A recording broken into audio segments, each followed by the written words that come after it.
Ayun na nga mga idol, panibagong vlog, panibagong araw na naman tayo at sa pagkakataong ito ay naarkila tayo sa swimming sa Cuenca, Batangas. Shoutout nga pala sa Family Bautista. Ayan na nga at nandito na tayo sa Camp Pulong Gubat sa Wave Pool Resort.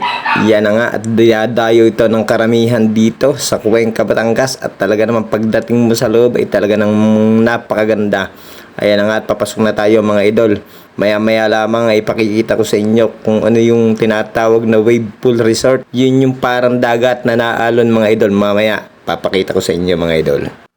Ayan na nga mga idol at kung makikita ninyo ay merong isang malaking isda din sa aking harapan. Ayan ang tinatawag na entrance. At diyan tayo papasok mga idol. Tara, let's go! Akalain mo nga namang papasok tayo sa bunganga ng isda, ano? Ayan na, at nandito tayo sa loob. Oops, ayun na.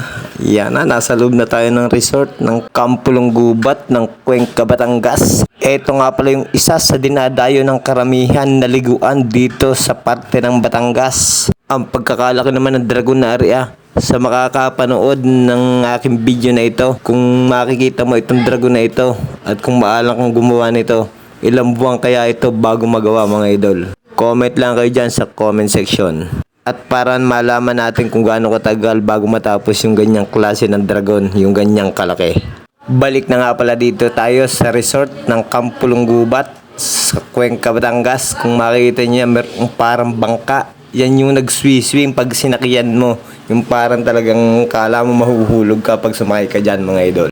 Ayan na nga mga idol, ito pinay-flex ko na itong nasa loob ng resort na ito at talagang mga napakaganda at meron pa silang tinatawag na slide. Susubukan din natin yan mamaya mga idol.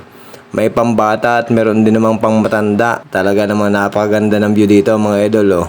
Mamaya yung Wave Pool Resort ay ipapakita ko sa inyo. Bali nga palang kasamahan ko na umarkila sa akin ay nandun na sila sa cottage. Tara, puntahan natin sila. Let's go! Ayun na nga at nandito na tayo mga idol. Bali big shoutout nga pala kay paring Gilbert Bautista sa Family Bautista. At big shoutout din po pala sa Family Gipiga at sa Family Bandibas. Bali birthday nga po pala ni Peter Carlson Gipiga at saka ni Ate Lorna Bautista. Kaya nagkaroon sila ng ganitong swimming. At maraming po salamat at ako yung napusuan ninyo na maarkila.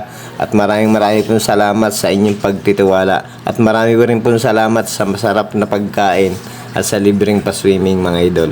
Ay paano mga idol, ang lagay na rin kami kakain ha? Ay sa garning parte pa naman ako napakamahiyain mga idol sa totoo lang.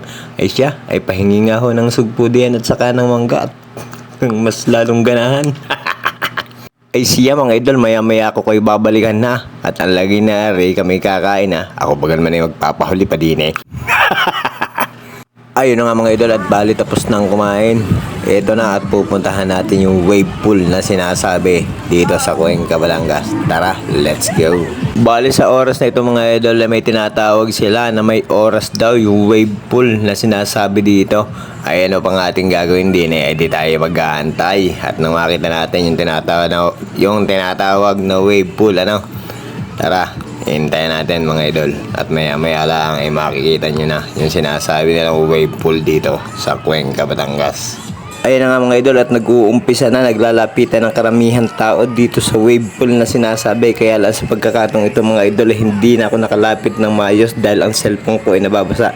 Yan at kita nyo naman at talaga namang naalon yung tubig dito sa pool mga idol.